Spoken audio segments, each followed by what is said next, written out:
સમંદર જેમ મડકાથી તમે દિલમાં સ્વીકારી લ્યો મને એવી જ મમતાથી. વિયોગે હું સુકાઉં છું, પ્રભુ ક્યારે કૃપા કરશો. વિનંતી હું ગુજારું છું, પ્રભુ ક્યારે કૃપા કરશો. યુગોથી હું પુકારું છું, પ્રભુ ક્યારે કૃપા કરશો.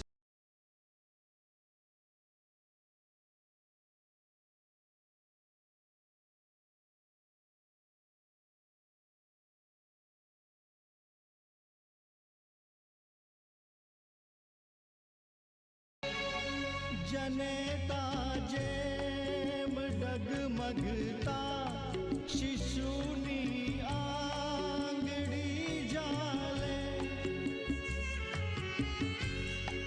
જનેતા જેમ ડગમગતા શિશુની આંગળી જાલે.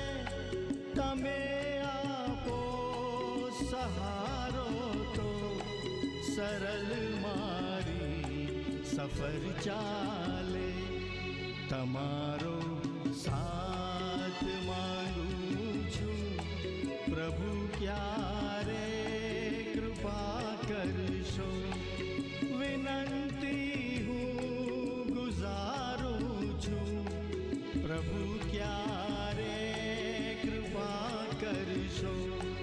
યુગોથી હું પુકારું છું, પ્રભુ ક્યારે કૃપા.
ડગમગતા શિશુની આંગળી જાલે, જનેતા જેમ ડગમગતા શિશુની આંગળી જાલે, તમે આપો સહારો તો સરળ મારી સફર ચાલે, તમારો સાથ માંગુ છું પ્રભુ, ક્યારે કૃપા કરશો, વિનંતી હું ગુજારું છું પ્રભુ, ક્યારે કૃપા કરશો, યુગોથી હું પુકારું છું પ્રભુ, ક્યારે કૃપા કર.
નમો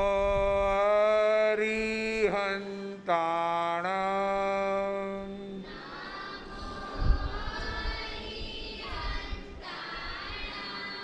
નમો સિદ્ધાણં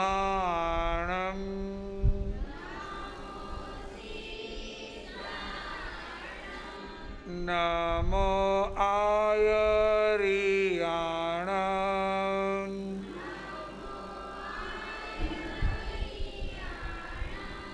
નમો ઉવજ્જાયાણં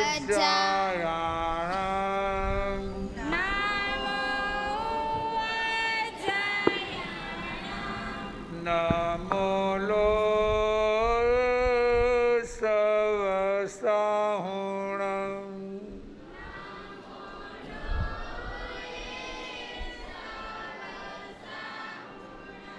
ઈશો પંચનમુકારો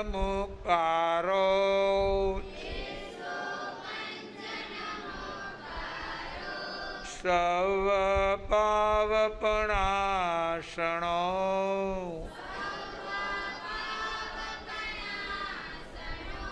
મંગલાણં ચ સૌવેસીં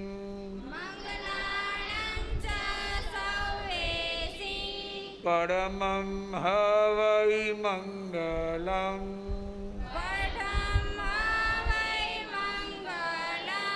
નમો જીણાણં જીયભયાણં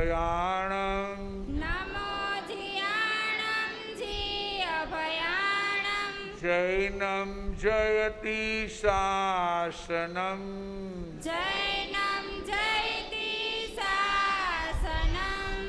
હું છું આત્મા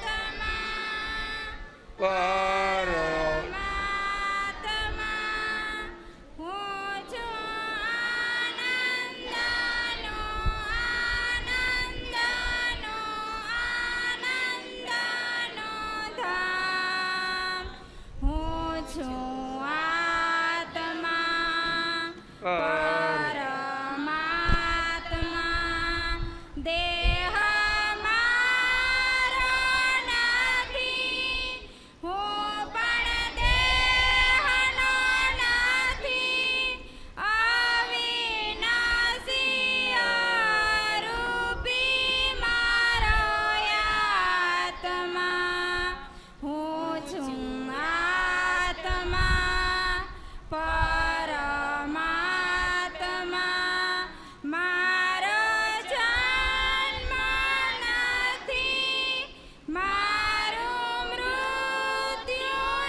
બેન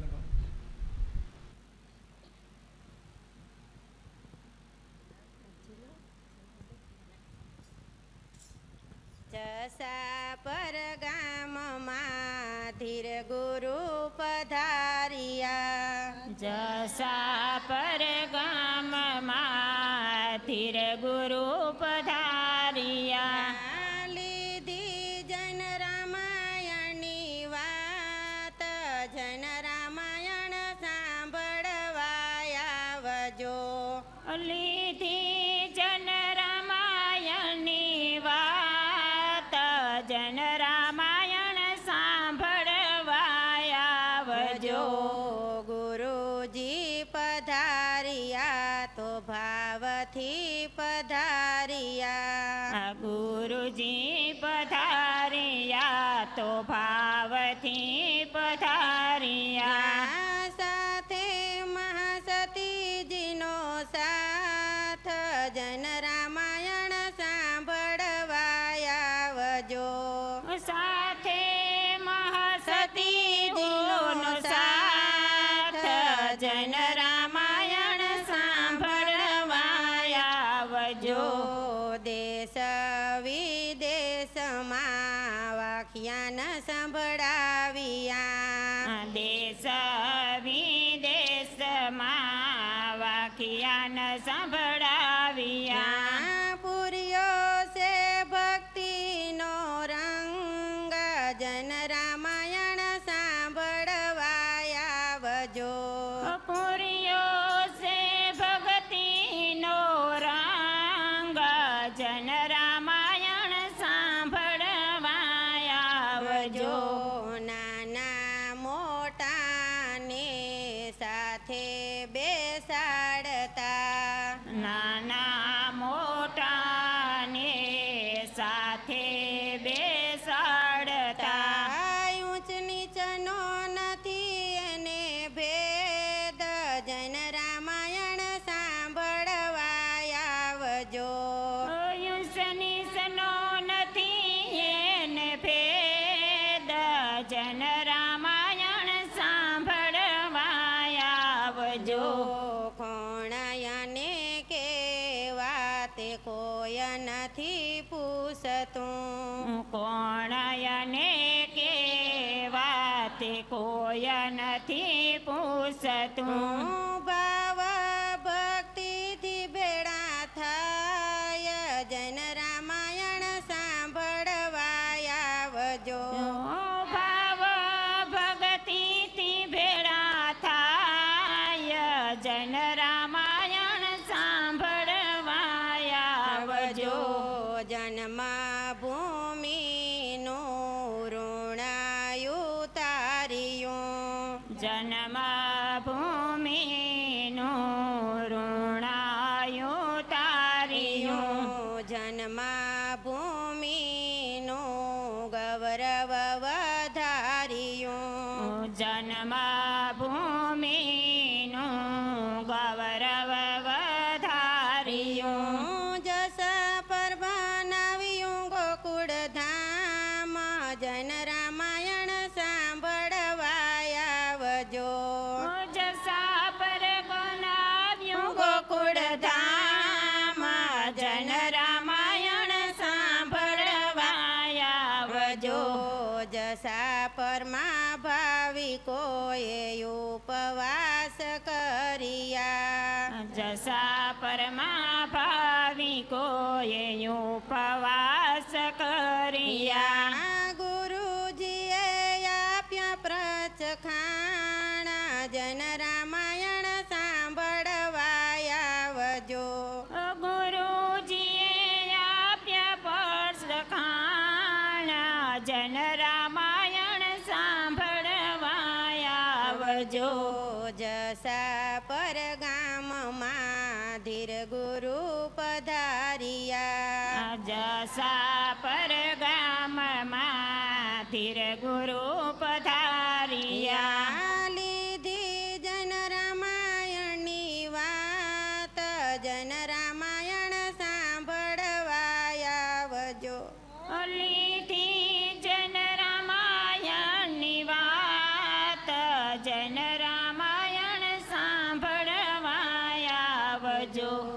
સ્થિર ગુરુદેવની જય. તાળીઓ. જૈન રામાયણ એટલે જીવન પરિવર્તન, પ્રકૃતિનું પરિવર્તન, સ્વભાવનું પરિવર્તન અને આત્માની ઓળખાણનું પર્વ. એવી અદ્ભુત વાતો વિશ્વમાં 5 ઇન્દ્રિયોના તમામ સુખો બિંદુ જેટલા છે, બિંદુ જેટલા, પણ એનાથી મળતા દુઃખો સિંધુ જેટલા છે. સુખ મળે છે થોડા,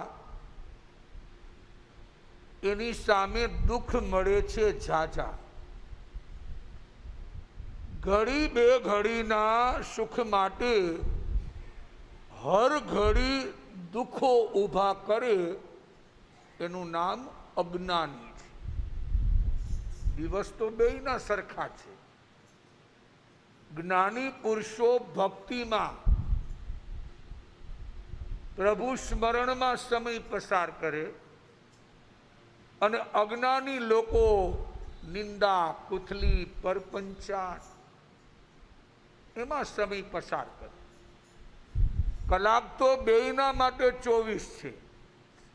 જ્ઞાની માટે પણ 24 અને અજ્ઞાની માટે પણ 24. એમાં કંઈ ધર્મ કરો એટલે દિવસના 25 કલાક ન થાય. કલાક કેટલા? 24. 1 લાખ વર્ષ પહેલા પૂછો કે કેટલા દિવસના કલાક હતા? 24. 1 લાખ વર્ષ પછી પૂછશો કે દિવસના કેટલા કલાક? 24. અને અત્યારે પૂછો તો પણ કેટલા? 24. ઘણા કહેતા હોય ને કે મારી પાસે મરવાનો ટાઈમ નથી. ઘણા લોકો શું કહે, પછી ખાઈ લઈએ, પી લઈએ, રેડિયોમાં ગીત સાંભળી લઈએ, ટીવીમાં સિરિયલ જોઈ લઈએ, પણ પાછું કોક કે મારી પાસે મરવાનો કોઈ છે ને આવા લોકો.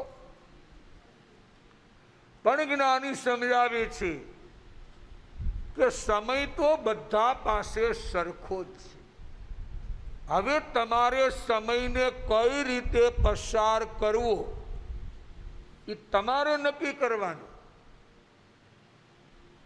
તમે ગામ ગપાટામાં પણ સમય પસાર કરી શકો, કોકના ઓટલે બેસી અને પારકાની નિંદા કુથલીમાં પણ કરી શકો, અને ઘરના ખાટલે બેસી ભગવાનની ભક્તિમાં પણ સમય પસાર કરી શકો.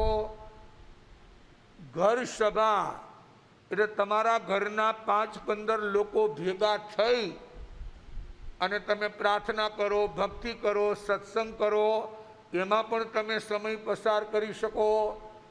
શું કરવું એ નક્કી કોણ કરે? તમે કે ભગવાન? કોણ નક્કી કરે? તમે પોતે. અને સમય તો હંમેશા 24 કલાક પ્રવૃત્તિનું પરિવર્તન કરનારને કદાચ પ્રતિમા મળે છે. પ્રવૃત્તિનું જે પરિવર્તન કરે એને કદાચ પ્રતિમા મળે, એટલે ક્યાંય પણ મંદિરમાં જાય તો. પણ વૃત્તિનું પરિવર્તન કરનારો ખુદ પ્રતિમા બને છે. વૃત્તિ એટલે અંદરની વૃત્તિઓ. એનું જો પરિવર્તન કરો તો તમે સ્વયં શું બની જાઓ? તો કે તમે પ્રતિમા એટલે ખુદા બની જાઓ. જો આજે જ આપણા વિંજવા પરિવારના રાજા બાપા, રાજા ગોવા, આપણા જૂના સરપંચ પાલા ગોવા, એ રાજા બાપાની સૌથી નાની દીકરી વાલી. આમ તો આ કૃષ્ણનગર ને કયું ગામ બાજુમાં? કૃષ્ણગઢ કે નગર? હે, આ કૃષ્ણગઢ. પણ છેક રીએ છે બિલખા પાસે, અને ત્યાં દયામાનો આશ્રમ છે. દયામાં કરીને 60-65 વર્ષના. તો બંને માણસોએ કીધું કે ગુરુજી અમે બંને ભક્તિમાં ઉતરી ગયા કે ભાઈ સંતાન નથી એનું કોઈ દિનેશ દુઃખ નથી. જો આ ભક્તિ શું કરે, આપણે એક થોડાક ખાબોચિયાના સુખ માટે દરિયાનું સુખ જતું કરીએ છીએ. સિંધુની સામે આપણે આ બિંદુ જેટલો ભોગવટો પણ સિંધુ જેટલું છોડીએ છીએ. એમને સરસ વાત કરી કે છેલ્લા ઘણા સમયથી હવે અમને એમ થયું કે પરમાત્માએ આપણા ઉપર કૃપા કરી છે. શું કરી છે? કે આ મનુષ્ય જન્મમાં ભક્તિ કરવાનો શું આપ્યો? સમય. અને કે એવો આનંદ આવે છે આશ્રમની અંદર ભક્તિમાં. જો આ સમય આપણી પાસે પણ આવો સમય છે, પણ ભાઈ કરવું કે ન કરવું એ નક્કી મારે ને તમારે કરવું પડે. એ કઈ ભગવાન ત્યાં ઉપરથી ચિઠ્ઠી ન મોકલે. ભગવાન મોકલે અને ભગવાન મોકલે તમે માનો એવા હોજા છો? હે? ભગવાન મોકલે બીમાર પડ્યા હોય તો કે બસ ભગવાન હવે મને જીવતો રાખી દે તો તું જેમ કહીશ એમ કરીશ. અને જેવો હાજો નરવો થાય એટલે ભગવાનને કહે હમણાં થોડાક દી ધક્કો ન ખાતા, હજી તો મારે ઘણા કામ કરવાના. એટલે ભગવાન સમજાવે છે. જો મનને કેવું વાળી લીધું. આ વૃત્તિનું પરિવર્તન, પ્રવૃત્તિનું નહીં. પ્રવૃત્તિનું પરિવર્તન કરનારને કદાચિત પ્રતિમા મળે, પણ વૃત્તિનું પરિવર્તન કરનારો ખુદ પ્રતિમા બને છે. એટલે ખુદ ભગવાન બની જાય. શું બની જાય? આપણે સંસારમાં તમે સાંભળતા હશો ને, ઘણા લોકો કહે ને કે તો ભગવાનનું માણસ છે. કહેતા હોય ને કે બસ ખાલી રેવા ખાતર સંસારમાં રહીએ છે, પણ હકીકતમાં એ સંસારના માણસ નથી. જો આ કેવું બને કે ભાઈ પોતે સમજે છે કે મારે જે કરવું છે એ કરી લેવાનું. હું જો રાહ જોઈશ તો સમય મારા હાથમાંથી સરકી જશે. અને સરકી જ ગયો ને. કેટલા વર્ષના થઈ ગયા બધા છે ને. કોઈ કે હમણાં શેરીમાં રમતા હતા, અમારા ભાઈઓ કહેશે કે હમણાં ચડ્ડી પહેરીને આટા મારતા હતા. છે ને સમય. અને જો અત્યારે કોઈ પપ્પા બની ગયા, કોઈ દાદા બની ગયા. જો આ સમય. તો રામાયણ આપણને આ જડીબુટી આપે છે. પાવન પુરુષોત્તમ વાન રામ કી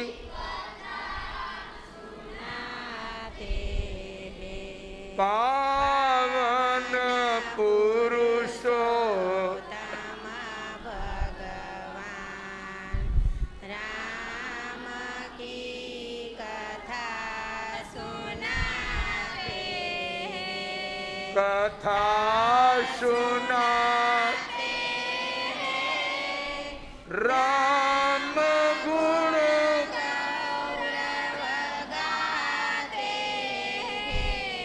कथा सुनाते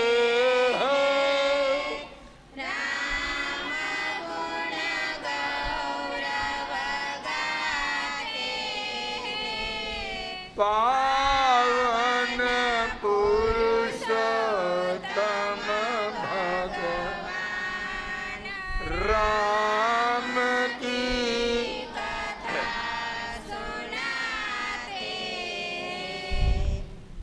વજ્રબાહુ મોટા ભાઈ અને પુરંદર નાના ભાઈ. એ વજ્રબાહુએ મનોરમા પત્ની અને 25 રાજકુમાર, એમના ફ્રેન્ડ, એમના મિત્ર, ભાઈબંધ એ બધાએ સંસાર છોડી દીધો. જો આ ભાવના. અને નાનો ભાઈ પુરંદર રાજગાદી ઉપર, એનું તન સંસારમાં છે, તન, પણ એનું મન મોક્ષમાં હતું. મન લાગતું નથી, પણ એક જવાબદારી.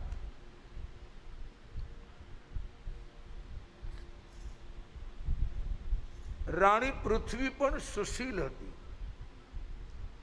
એ સમજતી હતી કે રાજા રાગી નથી પણ વૈરાગી છે. એને એ પણ ખબર હતી કે અયોધ્યાની ગાદી ઉપર કોઈ પણ આવે એનું અંતિમ લક્ષ્ય છે સંસાર ત્યાગ. રાણીએ એક પુત્રને જન્મ આપ્યો જેનું નામ કીર્તિધર. આ પૃથ્વી રાણી અને પુરંદર રાજા એક દિવસની વાત છે. પુરંદર કહે છે કે દેવી, મને હવે તમે આ સંસારમાંથી મુક્ત કરો. મારું મન મોક્ષમાં છે, ન છૂટકે મારે સંસારમાં રહેવું પડે છે, ન છૂટકે.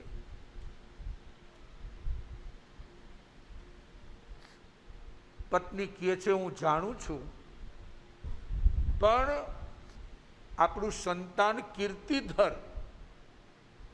જરા યુવાન બની જાય, રાજ્યની જવાબદારી સ્વીકારે, અને પછી આપણે એવું હશે તો મારે પણ સંસાર છોડવો છે. મેં કીધું ને, આજે રાજાભાઈની દીકરી વાલી, જો કોઈ એવું પાત્ર મળી જાય કે પતિ અને પત્ની બંનેને એમ થયું કે હવે આપણે ભગવાનની ભક્તિ કરવી છે. જો કોઈ ભાગ્યશાળી જીવ, આ પણ પુણ્યનો ઉદય હોય કે જેવો વિચાર તમને આવે એવો સામેવાળાને પણ આવે. બહુ ઓછા જીવો હોય એવા, પણ ન હોય એવું નહીં. તમારા પૂર્વના કોઈ એવા પુણ્ય હોય તો તમને એવું જ પાત્ર મળે કે બંનેની એક સરખી વિચારધારા હોય, એક સરખી. અને એક સરખી વિચારધારા ન હોય ત્યાં માથાકૂટનો કોઈ પાર. એવો એ પણ છે.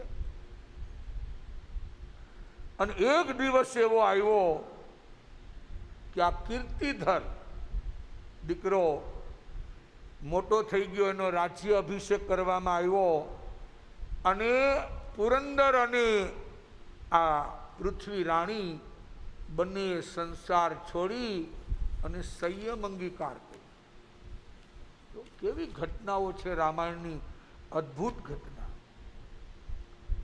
રાજકન્યા સહદેવી, એની સાથે કીર્તિધરના સંબંધ બંધાણા. પણ એક રાત્રિમાં કીર્તિધરને સ્વપ્ન આવ્યું. સિંહાસન ઉપર રાજા બેઠા છે અને અચાનક એમના પિતા પુરંદર ત્યાં પધારે છે. પુત્ર એમને વંદન કરે છે અને પુત્ર કહે છે, પિતાજી આપ મને મૂકીને ચાલ્યા ગયા, હું ઘણો દુઃખી છું, મને આપની સાથે લઈ જાઓ ને. આવું સ્વપ્ન આવે છે. કવિ સરસ કહે છે, કોઈ હંસ કે મરા, કોઈ રોકે મરા. કેટલાક જીવો હસતા હસતા મૃત્યુ પામ્યા અને કેટલાક રોતલની જેમ રોતા રોતા, મારે જવું નથી, મારે જવું નથી, માન ભેગું કર્યું છે, માન ભોગવવાનો સમય આવ્યો છે અને હવે બધું મારે મૂકીને જવાનું. આવા જીવો હોય ને. અને આપણે કહેતા હોય કે જીવ જાતો નથી. ઘણા લોકો અમને બોલાવવા આવે કે કંઈક મંગલ પાઠ કરો, કંઈક એમનું કરો, કે એમનું શું જાય. પણ હવે એનો જીવ ચોઈટો હોય કે આ ઘર મારું, આ કુટુંબ મારું, આ પરિવાર મારો, આ ધન દોલત સંપત્તિ સમૃદ્ધિ એને એક જ જાપ હોય, મારું મારું અને મારું. નહીં થાય. જો મરતા પહેલા તમે આસક્તિ નહીં છોડો તો જીવ રીબાતા રીબાતા જશે, શાંતિ નહીં મળે. આમ અંદર રીબાતો, કારણ કે હવે એને આ બધું છોડવું પડે ને. કેટલી મહેનત મેં કરી, કેટલી કાળી મજૂરી કરી, કેટલું મેં આ કુટુંબ માટે યોગદાન આપ્યું, પરિવાર માટે રાત દિવસ જોયા, અને મારે બધું મૂકીને જવાનું? માન ભોગવવાનો સમય આવ્યો તો મૂકીને? ભાઈ આયુષ્ય પૂરું થાય ત્યાં કોઈનું ચાલે છે? कोई हंस के मरा, कोई रोके मरा, जिंदगी उसी ने सजाई, जिंदगी उसी ने सजाई, जो कुछ होके मरा. જે કંઈક જીવનમાં ભગવાનની ભક્તિ કરીને મૃત્યુ પામ્યા, એને જિંદગીને સજાવી લીધી. બહુ કિંમતી છે આ સમય. એક એક દિવસ તમારા અમૂલ્ય છે. એક કેલેન્ડરનું પાનું ફાટે, ડસ્ટબિનમાં નાખો એટલે તમારી જિંદગીનો એક દિવસ 24 અવર્સ 24 કલાક વધી નથી, પણ શું થઈ?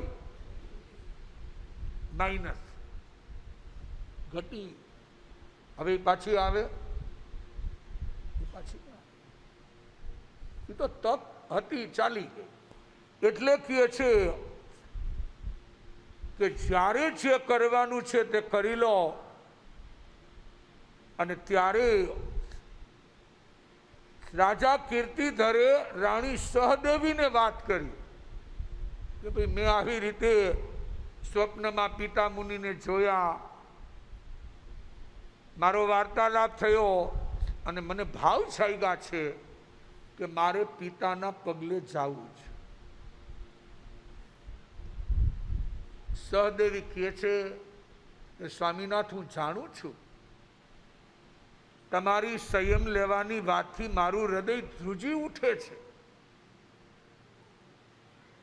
જ્યાં સુધી પુત્ર રત્નનો જન્મ ન થાય ત્યાં સુધી આપ ઉતાવળ ન કરો. આ વંશ પરંપરા સારાએ વિશ્વને માટે ઉપકારી બને છે. જો માણસનો સ્વાર્થ હોય ને, ત્યાં કંઈક ને કંઈક રસ્તો ન હોય ને ત્યાંથી ગલી કાઢે. કારણ કે અંદર પરમાર્થ નથી, પણ શું છે? સ્વાર્થ છે, સ્વાર્થ. મહારાજાએ મૌન ધારણ કર્યું. થોડો સમય વીતો અને રાજમહેલમાં પારણિયું બંધાણું. આ દંપતીને ત્યાં કીર્તિધર અને સહદેવીને ત્યાં એક પુત્રનો જન્મ થયો, જેનું નામ છે સુકોશલ.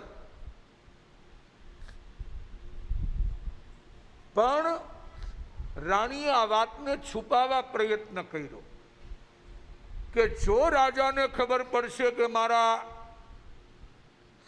વારસદાર આવ્યો છે તો રાજા સંસાર છોડી દેશે. પણ આ તો ભાઈ રાજા, જેના હાથમાં સત્તા છે, એમને દાસી પાસે જાણી લીધું કે રાણીએ પુત્રને જન્મ આપ્યો છે. શું આપ્યો છે? પુત્રને જન્મ આપ્યો છે. એટલે એને તૈયારી કરી કે હવે મારે સંસારમાં રહેવું નથી. પ્રવચન સાંભળવા ઘણા બેસે છે. પ્રવચન સાંભળવા, સત્સંગ સાંભળવા, વ્યાખ્યાન સાંભળવા ઘણા બેસે છે, પણ એ સત્સંગ કોઈકમાં જ બેસે છે. સમજાણું? કઈ સાંભળનારા ઘણા હોય, એમાં બેસનારા ઘણા હોય, પણ આ સત્સંગ પાછો અંદરમાં બેહે એવા બહુ થોડા હોય, બહુ થોડા. કારણ કે સાંભળ્યા પછી તમે ચિંતન કરો, મનન કરો, તો એના ઉપર તમારી વિચારધારા ચાલે કે ભાઈ આ શું સાંભળ્યું, હવે એમાંથી મારે શું કરવાનું છે. મને શા માટે ક્રોધ આવે છે?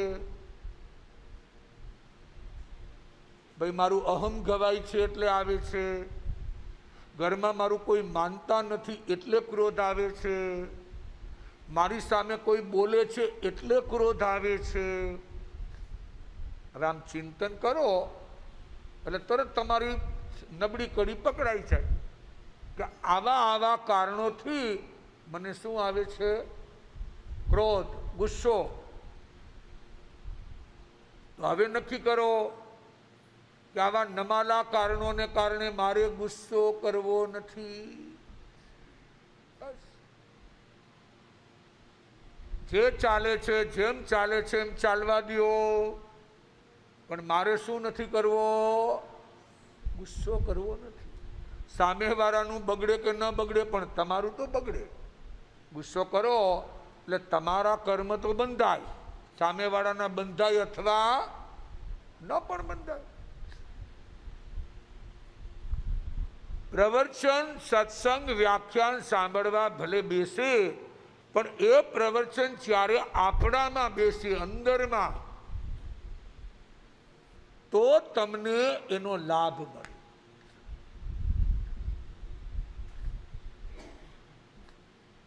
હવે આ બાજુ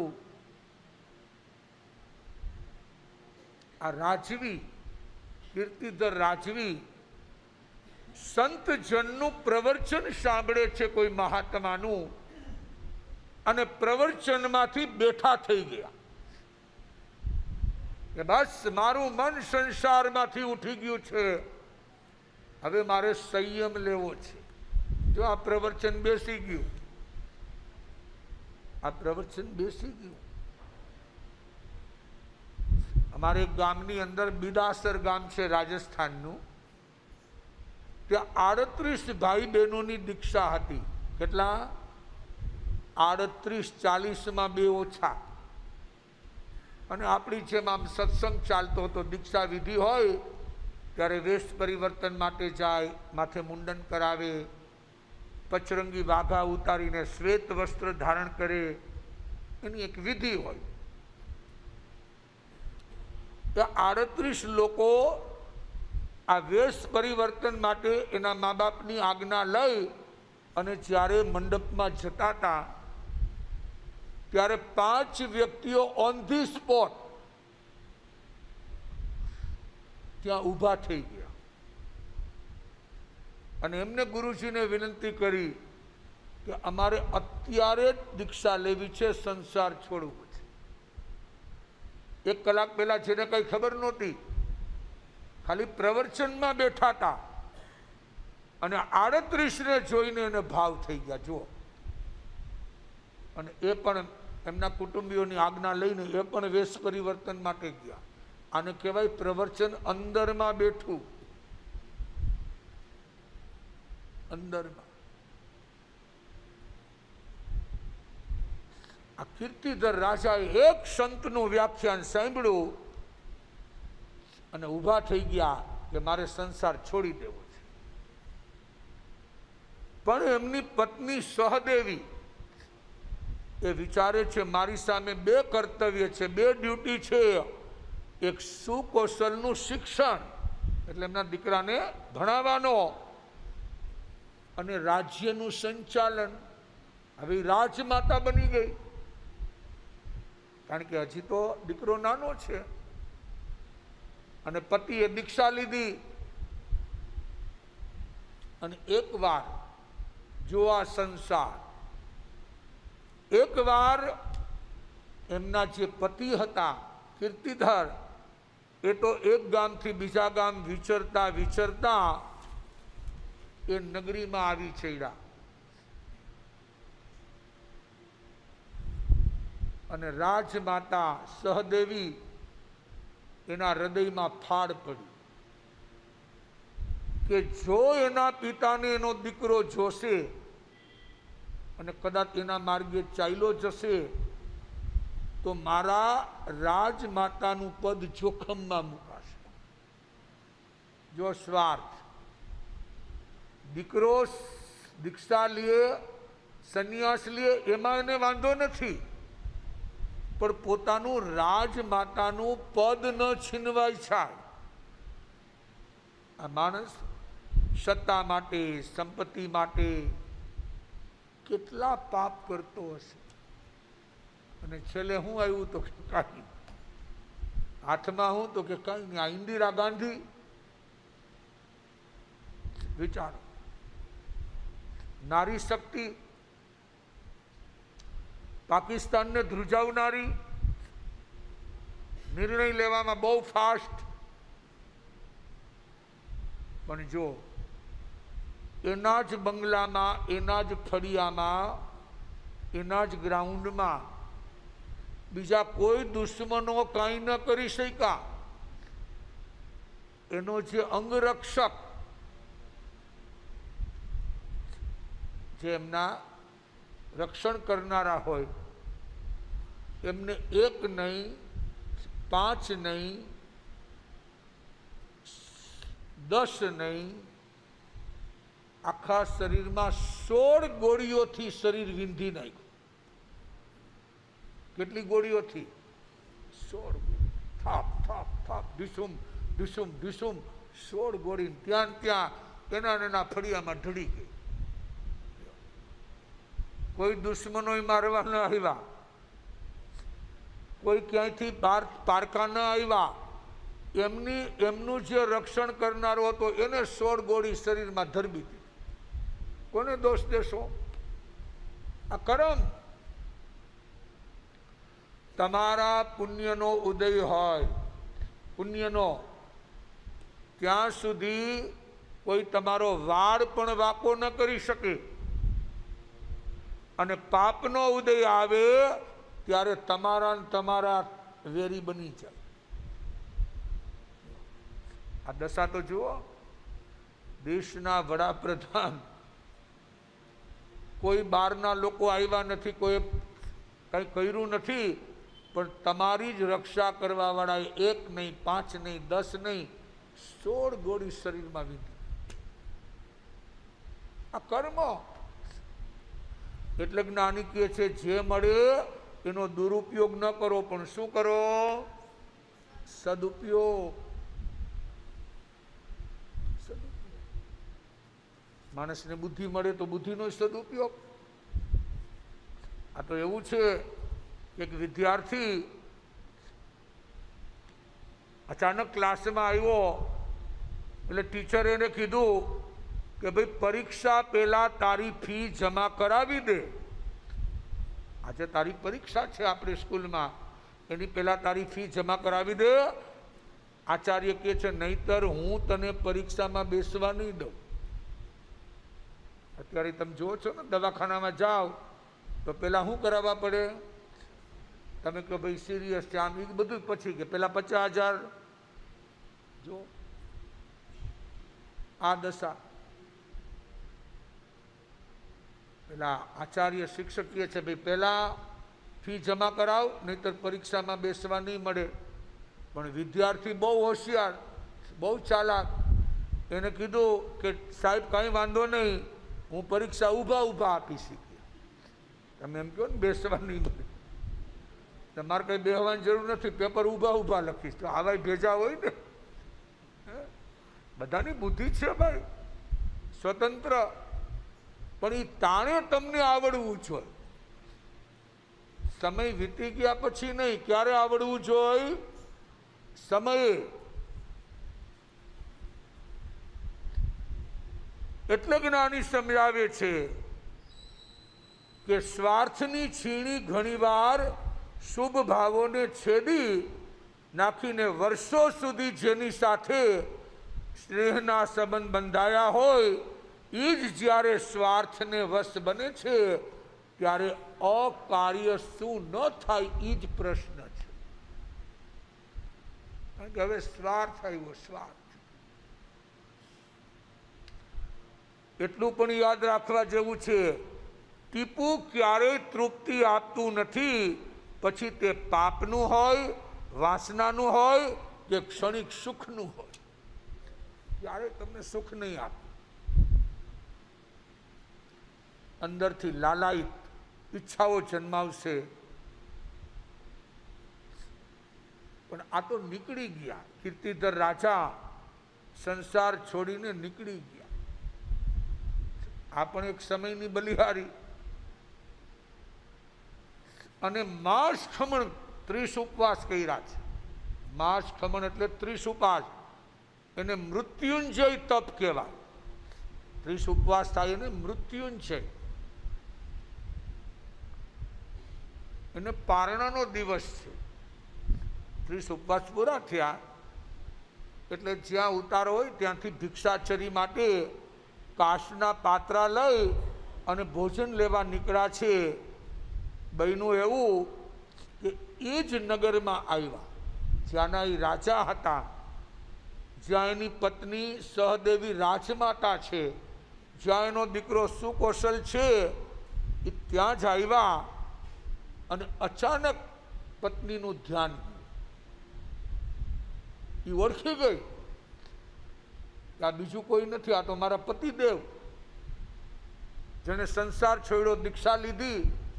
અને હવે જો એ ખબર છોકરાને પડશે, સુકૌશલને, તો મારો દીકરો ચાલ્યો જશે પિતાના પગલે પગલે, તો પછી મારા રાજ્યનું શું, મારા રાજમાતાના પદનું શું?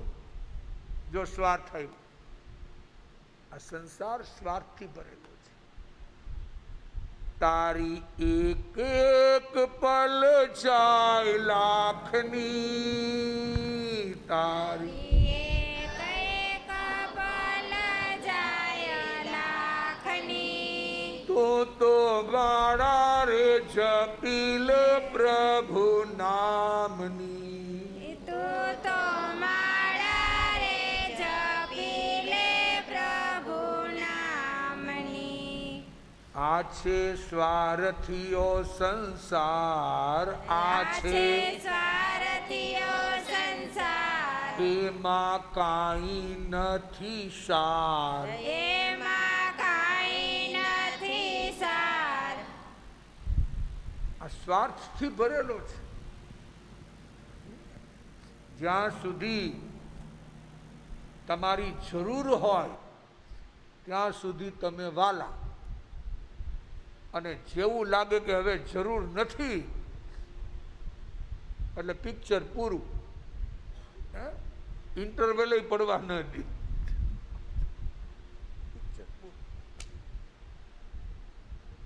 સ્વાર્થના સંબંધ. મારું રાજમાતાનું પદ ચાલ્યું ન જાય એટલે કોઠવાલ બૂમ પાડી કે ક્યાં છે ચોકીદાર? તરત બધા હાજર થયા. રાજમાતા હુકમ ફરમાવો. હવે એમ તો કહેવાય નહીં કે મારો જે પતિ છે એ જ અત્યારે સાધુ બહેના છે, એ 30 ઉપવાસના પારણે ભોજન માટે આવ્યા છે, પારણા માટે. એટલે કે ગામમાં નગરમાં જેટલા ભિખારી બાવા સાધુ જે કોઈ હોય એને નગરની બહાર કાઢી મૂકો. જો આ અર્ધાંગના જેને પડખા સેવા છે એ પત્ની પોતાના પતિને, જે પતિ તે પરમેશ્વર કહેતી હતી, એ કહે છે આ બધાને બહાર કાઢી મૂકો. અને ભાઈ હવે કોટવાલ હોય કે ચોકીદાર, એ તો બધા ચિઠ્ઠીના શું હોય, ભલે અંદરમાં સમજતા હોય કે આ સાચું નથી ખોટું, પણ બોલી ન શકે. ચિઠ્ઠીના ચાકર. પણ અચાનક રાજા સુકૌશલ એટલે કે દીકરો, એનું ધ્યાન રાજમાર્ગ ઉપર ગયું. અને એની ધાવ માતા શિવાને એ પૂછે છે કે આ કોણ છે? ત્યારે ધાવ માતા કહે છે, દીકરા આ બીજું કોઈ નથી, તારા પિતા છે. ભલે તારી માએ એમ કીધું કે આ બધા ભિખારી છે, બાવા સાધુ, એને કાઢી મૂકો, પણ એ પોતે જાણી ગઈ છે પણ આ બીજું કોઈ નથી, આ તારા પિતા છે જેણે દીક્ષા લીધી છે, આજે જેને 30 ઉપવાસનું પારણું છે. પણ સંત લેશ માત્ર એની રેખા ફરકી નથી. ભાઈ જેવો ગામનો રિવાજ, જમવા મળે તોય શું, ન મળે તોય શું, પાછા ઉપવાસ કરશું. આપણે જેમ દિનેશભાઈ પ્રજાપતિએ આજે 11 ઉપવાસ પૂરા કર્યા, પણ કે હજી બહુ આમ મજા ન આવી, આ બહુ ટૂંકું થઈ ગયું. પણ કે ભલે આજ તો હવે જે કંઈ રાબા પીવાની હોય ગોળનું પાણી, પણ પાછી મારે શરૂઆત કરવાની છે. જો પાછા કરવા છે. કહેવાય છે દુનિયામાં વિષય કદાચિત પુણ્યોદય હોય તો બહારના માણસો અપાવી શકશે, પણ અંતરની દુનિયામાં વિષય તમારે જાતે જ મેળવવો પડશે. એમાં કોઈ તમને સહયોગી નહીં બને. તમારા ક્રોધ, માન, માયા, લોભ એ બીજા કોઈ ઘટાડી નહીં શકે. કોને ઘટાડવા પડશે? તમારે સ્વયં.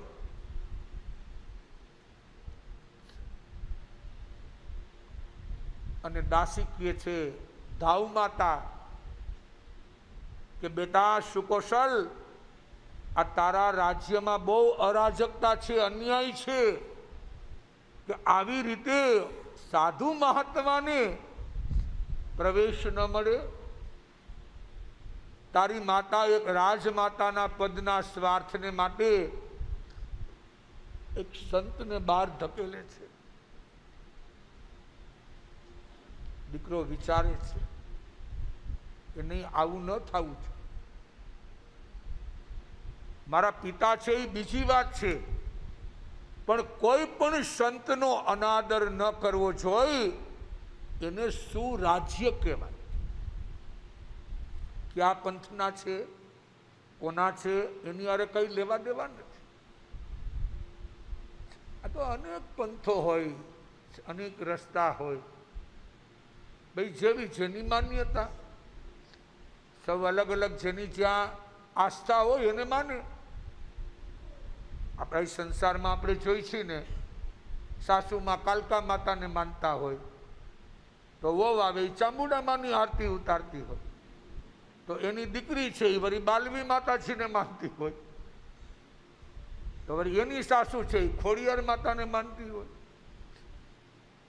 હવની માન્યતા અલગ. અને એક ઘરમાં 4 દીવા થતા હોય, થાય કે ના થાય? એક વળી સંતોષીમાની આરતી બોલે તો એની પૂરી થાય, બીજાની શરૂ. છતાંય જુઓ બધા હેમખેમ રહે છે કે નથી રહેતા? કારણ કે માતાજી હું જીવતા નથી ને એટલે વાંધો ના આવે, નહીતર તો ઘરમાં ડખો થઈ જાય. પણ આપણે સમજી કે ભાઈ આપણે ભક્તિ કરી એટલે. પણ જીવનમાં જેની જ્યાં શ્રદ્ધા હોય અને તમારે જેનો સત્સંગ હોય એને તમે માનો. સીધી વાત છે ને. જ્યાં સુધી સાચો માર્ગ ન મળે, કયો માર્ગ? ત્યાં સુધી જે કોઈ આપણને ભેટો થાય એની આપણે કંઠી બંધાય. આપણને એમ થાય બસ કંઠી બાંધી. પણ સાચા માર્ગે ચાલો તો તમારું કલ્યાણ થાય. શું થાય? કલ્યાણ. અચાનક કપડું મેલું ન જ કરવું એ શાણપણ છે. કે ભાઈ કીચડ છે, ગારો છે, પાણી છે, તો કપડું ઊંચું લઈને ચાલવું એ આપણું શાણપણ છે, કે મેલું ન થવું જોઈએ. કપડું મેલું થાય અને ધોઈ નાખવું એ દાપણ છે. કદાચ ભાઈ બાજુમાંથી સ્કૂટર નીકળ્યું, મોટર નીકળી, ખટારો નીકળ્યો અને કીચડ હોય ને એનું વ્હીલ આમ પસાર થાય તો એ શું કરે? કીચડને ઉડાડે ને. તો તમારા બધા કપડાં શું થાય? ભરાઈ જાય. તો એને શું કરવાનું? ધોઈ નાખો. એ દાપણ છે. એ કપડાને ફેંકી દેવાય? નવી સાડી કે નવું જ પહેર્યું કે નવું જ કાપડું પહેરી નીકળ્યા હો અને કોક આમ નીકળે સ્કૂટર વાળો નાખો આમ કાબર ચિત્રા કરી નાખે. હવે નવે લીધું હોય તો હું નદીમાં પધરાવ્યા કે પાછું ધોવું પડે? ડાપણ એમાં છે કે ભાઈ ધોઈ રાખ, તો બીજી વાર પ્રસંગ આવે ત્યારે પહેરવા. પરંતુ કપડું મેલું જ રાખવું, કેવું રાખવું? એ ગાંડ પણ છે કે ભાઈ ના, હવે ભલે એમને પડ્યું તો ગંધાઈ જાય, કપડું ગંધાઈ જાય. એટલે સાવધાની રાખો. અને આ બાજુ સુકૌશલ એની માતાને ઠપકો આપે છે કે મારા પિતા મુનિ આ નગરમાં પધાર્યા અને તમે આવું કર્યું. જો એને ખબર પડી ગઈ આ બીજું કોઈ નથી, આ સંત મારા પિતા છે, કીર્તિધર રાજા. અને એ રાજમાતા એને કહે છે હું નગરની બહાર જાઉં છું મારા પિતાને મળવા, પિતાને મળવા જાઉં છું. અને આજે તો ભાઈ એને 30 ઉપવાસનું પારણું છે અને તમે આવો ઘોર અન્યાય કર્યો. આ રાજ સત્તાનો તમે સદુપયોગ નહીં પણ શું કર્યો? દુરુપયોગ.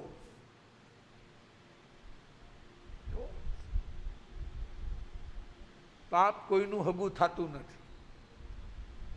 પછી રાજા હોય, મહારાજા હોય, ચક્રવર્તી હોય, પાપને કોઈ હક પણ ખરા? બોલો, પાપને કોઈ ઓળખાણ ખરા કે ના ના તમે એનો હવાલો આપો એટલે કે જાઓ? એવું બને?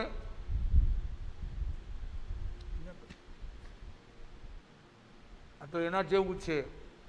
બે પાગલ કોઈ નાવામાં બેઠા હતા. હોડકું હોડકું કહીને આપણે, આ નદી ઉભરાણી હોય કે ક્યાંય ફૂલ પાણી આવ્યું હોય અને એમાં હોડકા હાલતા હોય, એ હોડકામાં બેઠેલા, એમાં હોડકામાં એક કાણું હતું, કાણું. એટલે એમાંથી બુડબુડ બુડબુડ બુડબુડ પાણી આવ્યા રાખે. હવે જો વધારે પાણી આવે તો હોડકું શું થાય? ડૂબી જાય. એટલે બીજા પાગલે પેલા પાગલને કીધું કે ભાઈ આ જો આ તારી બાજુથી કાણામાંથી શું આવે છે? પાણી આવે છે, તો હું મારી બાજુ નવું કાણું કરી નાખું એટલે ત્યાંથી નીકળી જાય. જો હવની બુદ્ધિ છે ને. હવે મૂર્ખને ખબર છે કે નીચે પાણી ભરેલું છે નદીમાં, દરિયામાં, ખાડીમાં, બીજું કાણું કરીશ એટલે પાણી ઘટવાની બદલે શું થાય?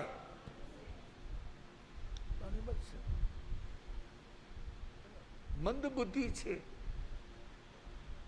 એટલે એની પાસે જ્ઞાન નથી. અરે ભાઈ, એક કાણું જે છે એને શું કરવાનું હોય? એને બુરવાનું હોય.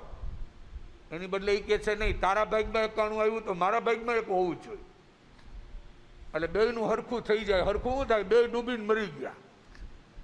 કારણ કે ધીમે ધીમે પાણી શું થતું ગયું? હોડકામાં ભરાતું ગયું. એમ સુકૌશલ જાય છે પોતાના પિતા પાસે નગરની બહાર, ક્ષમા માંગે છે કે અપરાધ મારો ક્ષમ્ય કરો. ભલે રાજમાતાએ આ ચોકીદાર ને કોટવાલ ને આને તેને આજ્ઞા કરીને કાઢી મૂક્યા, આ ખરેખર એને સત્તાનો શું કર્યો છે? દુરુપયોગ. જીવનમાં યાદ રાખજો, કદાચ તમારા પુણ્ય હોય, તમને કોઈ પણ સત્તા મળે, પરિવારમાં, કુટુંબમાં, રાજ્યમાં, ગામમાં, તાલુકામાં, જિલ્લામાં, પણ સત્તાનો ક્યારેય શું ન કરતા? દુરુપયોગ. કે કોકને હેરાન કરવા, ખોટી રીતે ફસાવી દેવા, ખોટા એના ઉપર આર ચડાવવા, આ બધું ચક્રવર્તી વ્યાજ સહિત પાછું આવશે. થાય તો સારું કરજો, ડરવાની જરૂર નથી. ઘણા લોકો હું ડરી જાય કે રાજકારણમાં જવું નકામ. ભાઈ, રાજકારણ કંઈ ખરાબ નથી, લોકો ખરાબ છે. સારા માણસો હોય તો એમાં સારા માણસો હોય છે. અને સારા માણસો હોય તો ગામનો સુધાર થાય, રસ્તાના સુધાર થાય, ગામનું જરૂરિયાત પૂરી થાય. થાય કે ન થાય? અરે ગામમાં એક ભણેલો હોય તો કેટલો ફેર પડે કે ભાઈ સરકારની આ યોજના છે, સરકારની આ યોજના છે, સરકારની આ સ્ત્રી વિધવા, સ્ત્રીને પેન્શન મળે છે, વિધવાઓને પેન્શન મળે છે, નિરાધારને પેન્શન મળે છે. એક ભણેલો હોય તો બધાને જ્ઞાન આપે ને કે ભાઈ આનું ફોર્મ ભરો તો તમને સરકાર પૈસા આપે. એટલે સરકાર કંઈ તમારા ઉપર ઉપકાર નથી કરતી, તમારા લઈ ગઈ છે ત્યાંથી પાછા શું કરે છે? જેમ જૂનો માલ આપો ને ફેક્ટરીમાં રિસાયકલિંગ કરી નવો આવે, ઘણા એમ માને કે ના એ પૈસા ન લેવાય, આમને એવું ન સમજતા, એ તમારા ખિસ્સાના જ પૈસા છે. કોના પૈસા છે? સરકાર ચાલે કોનાથી? એનાથી ચાલે કે તમારા ખિસ્સાના પૈસાથી? આ તમે જે ટેક્સ ભરો છો સરકારને, એમાંથી ચાલે. અને જેની જેની પાસે જાણકારી હોય એને એકબીજાને કહેવું જ હોય કે ભાઈ આ ફોર્મ ભરવાથી તમને આ મળશે, આ ફોર્મ ભરવાથી તમને આ મળશે. બીપીએલના કાર્ડ હોય, ઓરેન્જના કાર્ડ હોય, મા અમૃતમના કાર્ડ હોય, ઓપરેશન કરાવવા પડે 2-3-4 લાખ ખર્ચો આવી જાય, તેમાં 5 લાખ સુધીની આયુષ્યમાનની યોજના છે. આ બધું તમારા માટે સરકારે કરવાનું હોય, કારણ કે પૈસા પબ્લિકના છે. કોના છે? સમાજના છે, લોકોના છે. પણ ઘણાને જ્ઞાન નથી હોતું, સમજ નથી હોતી, એટલે કે ન લેવાય. જેમ આપણે જૂના જમાનામાં હજી છે કે ભાઈ બાપા હોય તો શું કે દીકરીના ઘરનું પાણી ન પીવાય, દીકરીના ઘરને ત્યાં રોકાવાય નહીં. પણ હવે અત્યારે તો બાપાઓને દીકરીઓ જ સાચવે છે. અમારે ઢગાના ઢ જેવા તો ક્યાં ને ક્યાં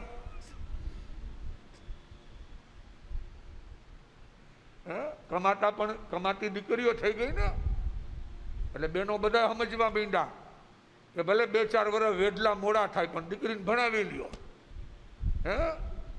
એ તો વેલા પહેરો તો લોકો વખાણ કરવાના, મોડા પહેરો તો જેથી જોવે તેથી વખાણ કરે, ન હોય તેથી. એટલે બધા દીકરીઓને ભણાવવા માંડ્યા. અત્યારે જો ભાઈઓમાં ભણતર ઓછું છે. કેટલાયને મેં રિવ્યૂ કર્યો તો કોઈ કે 2 ધોરણ, કોઈ કે 4, કોઈ કે 6. આ મારે મનસુખનો દીકરો ગૌરાંગ જ કહે છે કે ભણવામાં મન નથી લાગતું. કંઈક ગુરુજી કામ છીંદો, અગાસી સાફ કરવી હોય તો કયો, બારીઓ સાફ કરવી હોય તો કયો, પાણી ખાડમાંથી કાઢવું હોય તો કયો, ખાડો ખોદવો, પણ સમાજ જીવ નથી લાગતો ભણવામાં. અને અમારે જો આ પૂજા અને પ્રિયા બધા આવે, જેવો સ્કૂલનો બેલ પડે તરત ક્લાસમાં હાજર કે અમારે ભણવું છે. આવી હોરવવું જોઈએ ને ભાઈ. મા બાપની ફરજ છે કે બધાને ભણાવો. મિનિમમ 12 ધોરણ સુધી તો ભણાવવા જોઈએ. ભવિષ્યમાં કોને ખબર ભાઈ ખેતીવાડીનું શું થશે, કેવો સમય આવશે, સંસાર શેનાથી ચલાવો. ભણ્યા હશો તો કામ આવશે, નહીં ભણ્યા હોય તો અંગૂઠા છાપશો તો મજૂરી. શું કરવાની? મજૂરી. અને મજૂરીમાં આવીને શું આવવાનું?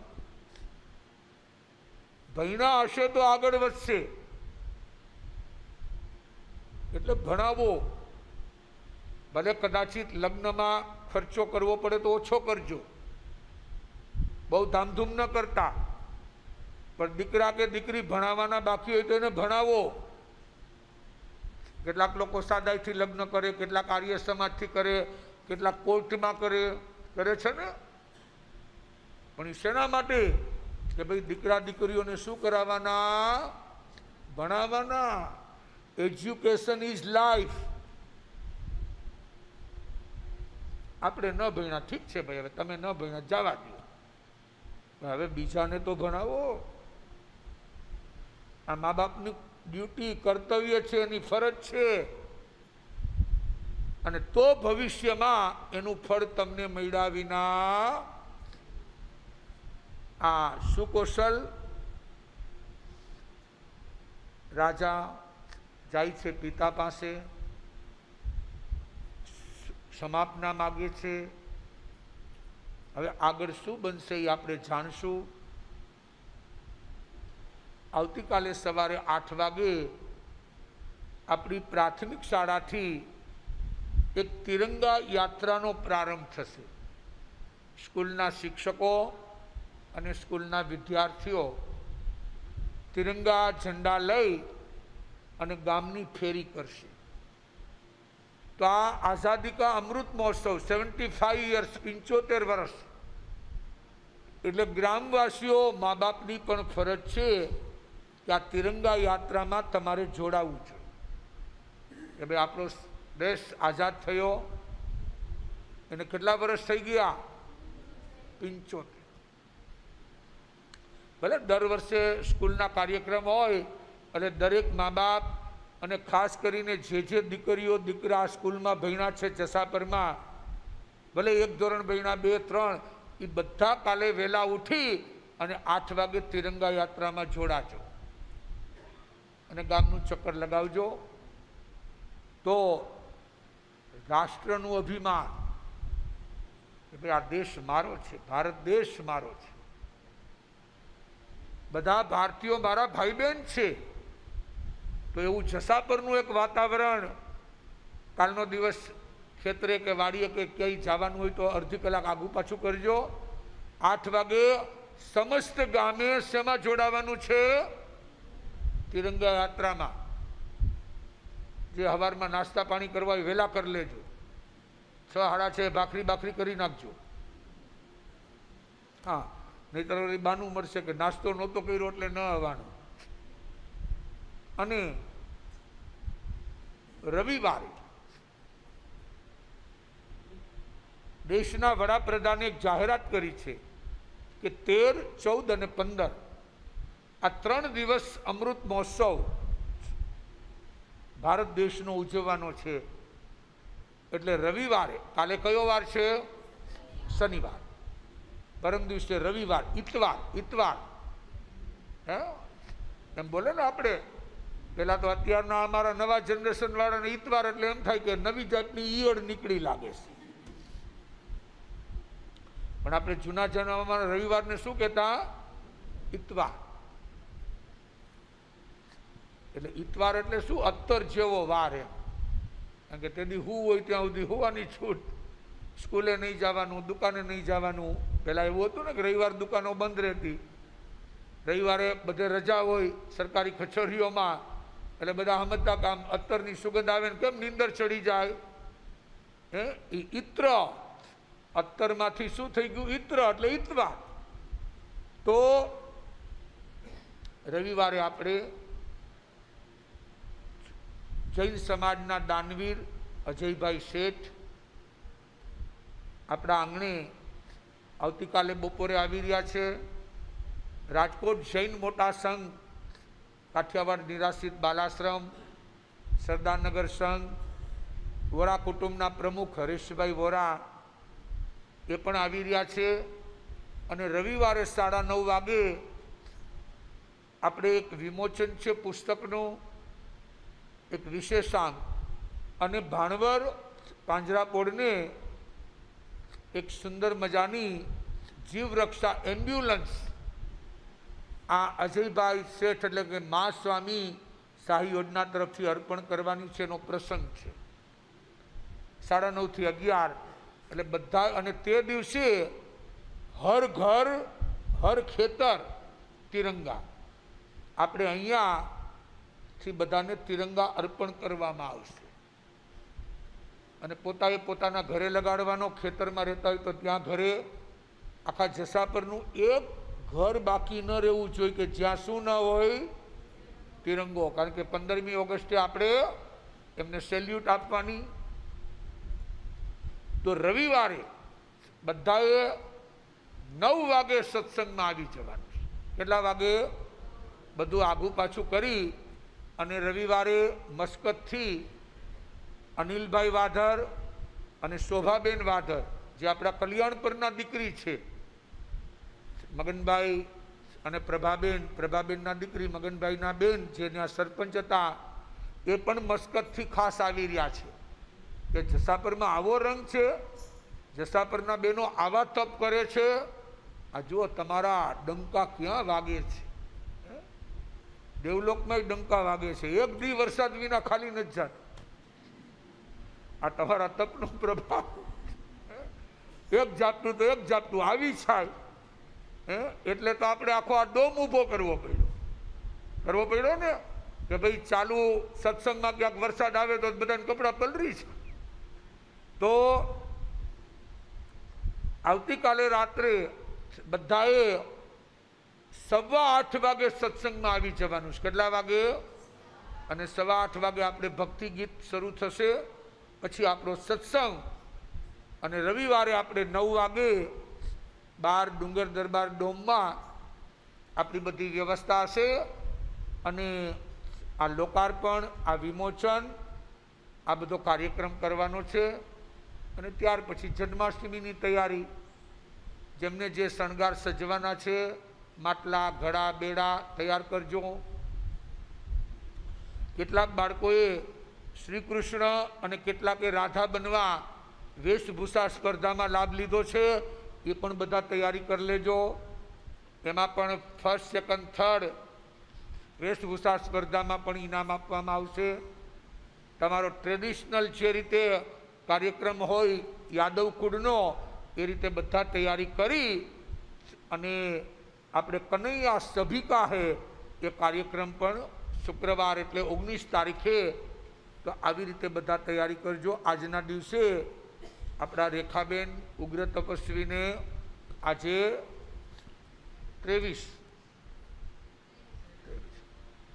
22 ઉપવાસમાં એક ઉપવાસ ભેળવીને આજે 23મો ઉપવાસ. 48 બતમ પચખાણ અષણંગ ખાઈમમ સાઈમમ અને થણા ભોગેણંગ સહસ્રાગરણંગ સૌ સમાઈ વત્યાગણ પાણંગો શ્રામી.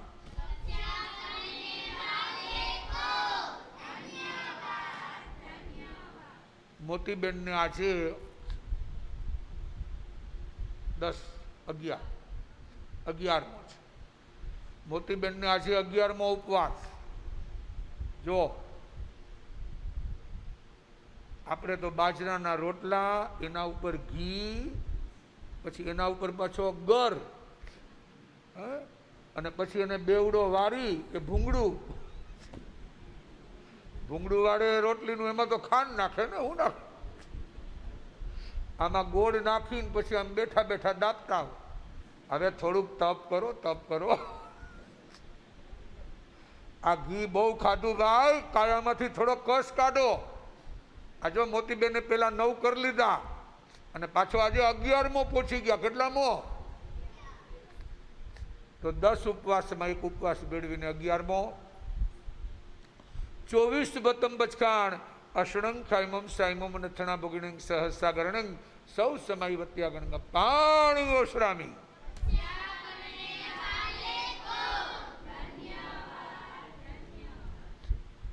કારીબેનને આજે 7મો. 6 ઉપવાસમાં એક ઉપવાસ મેળવીને આજે 7મો ઉપવાસ. 16 બતમ બચકાણ અષણંગ ખાઈમમ સાઈમમ અને થણા ભોગિણંગ સહસ્રાગરણંગ સૌ સમાઈ વત્યાગણ પાણિંગો શ્રામી.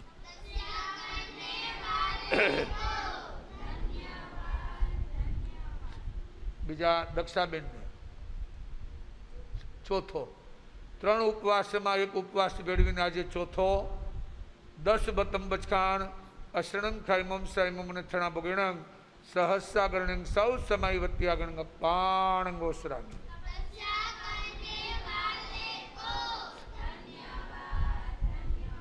કોઈને 3જો છે આજે? 5મો છે ને તમારે? હા, જસુબેન ને શું નામ? જ્યોત્સનાબેન ભોગાઈતા. જ્યોત્સનાબેન ભોગાઈતાને આજે 5મો છે. 4 ઉપવાસમાં એક ઉપવાસ ભેળવી અને આજે 5મો. 12 બતમ બચકાણ અષણંગ ખાઈમમ સાઈમમ અને થણા ભોગિણંગ સહસ્રાગરણંગ સૌ સમાઈ વત્યાગણ પાણંગો શ્રામી.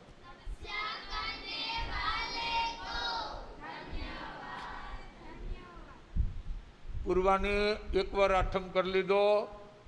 હવે પાછું અઠમ એટલે 3, 2માં 1 બેડવીને આજે ત્રીજો. અઠમ બટમ બચકાણ અસણંગ કાયમમ સાયમુન થણા ભગિણંગ સહસ્રાગરણંગ સૌ સમય વત્યાગણ પાણંગો શ્રામી.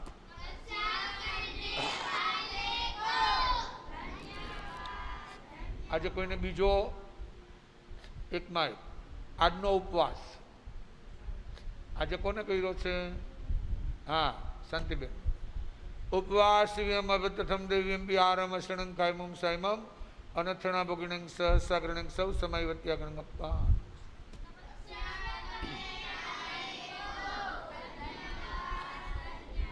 હવે દિનેશભાઈએ તો ભાઈઓમાં રંગ રાખી લીધો, શ્યામકુમારે રંગ રાખ્યો. હવે આપણે કહીએ ને 1 2 3, એમ હવે ત્રીજા કોક ભાઈ તૈયાર થાવ ભાઈ. હા, મગનભાઈને તો કંઈક ઉપવાસ એકાસણા એવું તપ ચાલે છે. હે, હા એ બરોબર, પણ ઉપવાસ એકાસણા વચ્ચે પાછું કટક બટક આવી જાય ને, હા એ ન હાલે. અમારે તો રાજધાની એક્સપ્રેસ જોઈ 16 ડબ્બાવાળી. હે, આ તો જેતલસરનો પાછો ડબ્બો રોકાઈ જાય તો ગાંઠિયા જલેબી જેતલસર ભજીયા ખાઈ લે. તો પણ બહુ સરસ ભાવના છે એમની. એક દિવસ ઉપવાસ, એક દિવસ એકાસણા. પણ હવે એકાદા કોક જણ તૈયાર બાકી થઈ જાવ કે ભાઈ અઠાઈ કરવી હોય તો અઠાઈ, નવાઈ કરવી હોય તો નવાઈ. તો પાછી આમને આમ સાકળ. જો કે પુનીબેનની ભાવના છે કે હવે મેં અઠાઈ કરી તો જેતસિંહભાઈ પણ અઠાઈ કરે, એમ ભાવના ભાવે છે. એ કે મને કે સજોડે કરાવો, સજોડે. આપણે પર્યુષણમાં તો બધાને સજોડે કરાવી છે, ખાલી બેનો કરે એમ નહીં.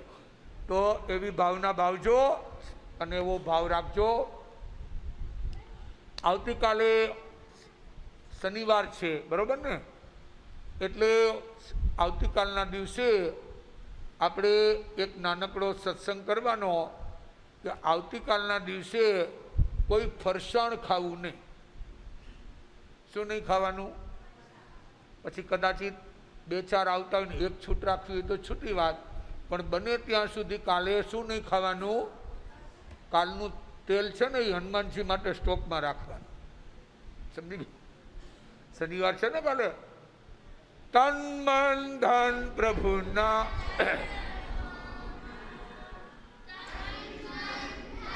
પ્રભુના ચરણોમાં બોલો મને વાત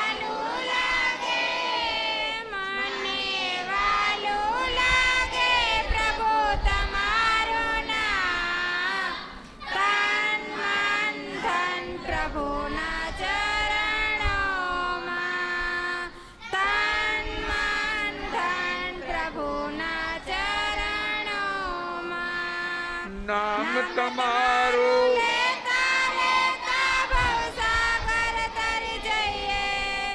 સ્મરણ તમારું કરતા કરતા મુક્તિના ડગ ભરીએ. તને જોયા કરું, તને જોયા કરું દિવસ અને રાત. તન મન ધન પ્રભુના ચરણોમાં, તન મન ધન પ્રભુના ચરણોમાં. સર્વનું મંગલ, સર્વનું કલ્યાણ, સર્વનું શ્રેય. ચતારી મંગલમ હરિહંતા મંગલમ સિદ્ધા મંગલમ સાહુ મંગલમ કેવલી પનતો ધમ મંગલમ. ચતારી લોગતમા હરિહંતા લોગતમા સિદ્ધા લોગતમા સાહુ લોગતમા કેવલી પનતો ધમ્મો લોગતમો. ચતારી શરણમ ભવજ્જામી, હરિહંતા શરણમ ભવજ્જામી, સિદ્ધા શરણમ ભવજ્જામી, સાહુ શરણમ ભવજ્જામી કેવલી પનતમ ધમમ શરણમ ભવજ્જામી. 4 શરણા દુઃખ હરણા વર શરણ કોઈ, જે ભવ્ય પ્રાણી આદરે અક્ષય અવિચલ પદ હોય. અંગૂઠે